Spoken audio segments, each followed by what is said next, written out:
Hello, I'm Joe Scarupa, Group Editor-in-Chief of RIS News. Welcome to the Differentiator Series.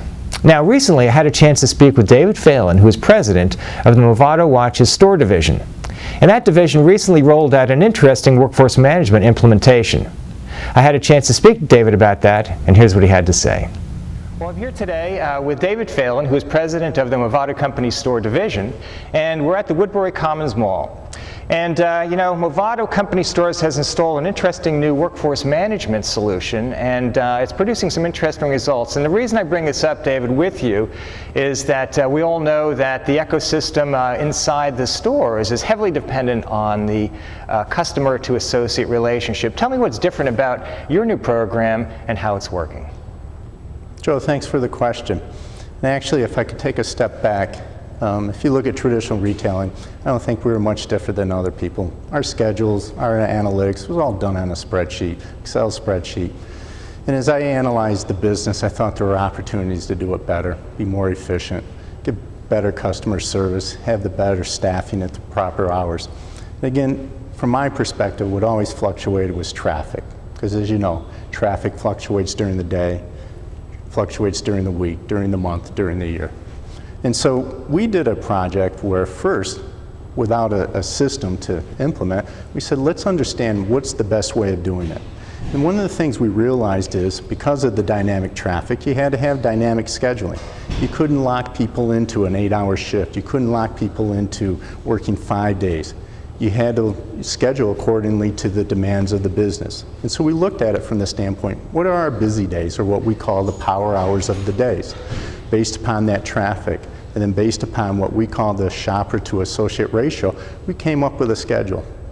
And the breakthrough came, we were sitting in a conference room, the regional managers, and challenged them from the standpoint, here's a typical schedule, can you make it better? And they sat there and they said, sure, we're going to schedule Joe 5 days, 8 hours a day, there's his 40 weeks. We're going to schedule Jim 4 hours, and again, they were spending the money, but it wasn't necessarily the right schedule for it. And I said, what if you didn't schedule Joe 8 hours on this day, because you don't need him 8 hours? What if you schedule him 4 hours? And that just started to snowball. And then we started looking at it, and they're like, you could just see the lights going off in everybody's head. It was like that aha moment. And we actually tested this out in a couple of stores, just manipulating the schedule that way. And we had tremendous efficiencies in the scheduling. We redeployed people where they were more or needed, and we, some places, reduced. We had increased sales, reduced labor. What businessman wouldn't want that?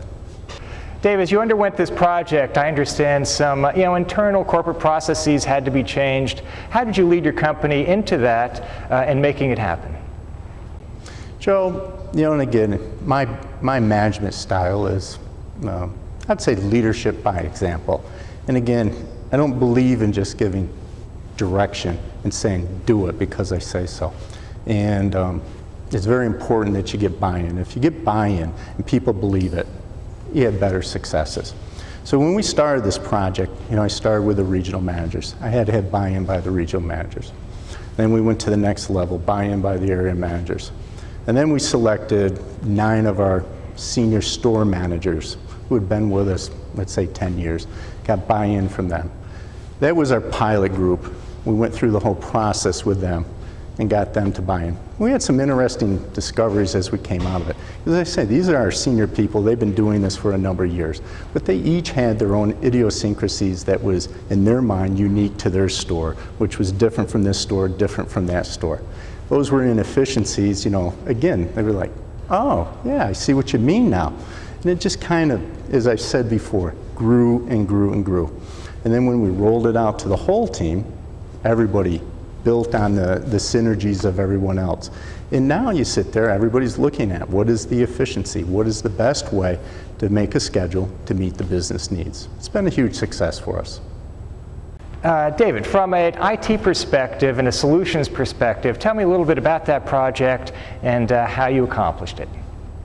Well, I'm very fortunate. I have an IT organization that supports the business needs, and they're very proactive in the search of the right vendor, the right product to make sure that it worked. And again, we spent a lot of time up front understanding what is the best way of rolling it out. And The IT group, as I said, put a lot of time and effort into it. That made it simpler for the people in the field, and as we talked about before, everybody embraced it. It was a joint task. You know, there was a task force, had IT, it had field operations, it had payroll, it had HR. Everybody was involved. And unless you have the involvement of everybody, you don't have that success. Really interesting insights into an important issue, David. And thanks for having us in your store. Well, that's going to wrap it up for today. Now, for those of you who wish to see other differentiator videos, please check back with us on the homepage of RIS News. See you again soon.